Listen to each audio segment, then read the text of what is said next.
నువ్వు ఏం చేయాలి? మనసు ఏంటో తెలుసుకోవాలి.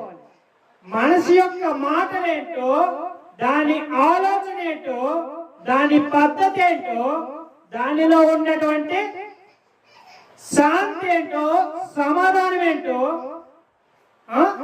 ప్రమాణం ఏంటో, ఇవన్నీ తెలుసుకోవాలి కదా.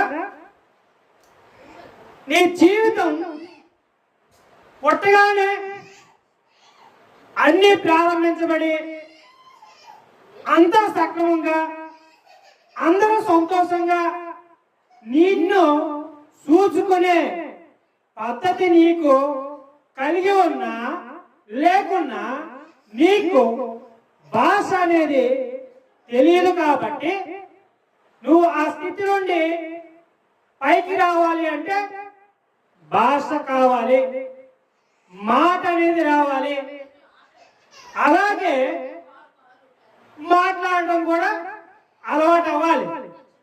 మనం చిన్నప్పటి నుంచి మనం నేర్చుకున్న ఆలోచన కూడా అదే పద్ధతిలోనే. ఇందులో సక్రమం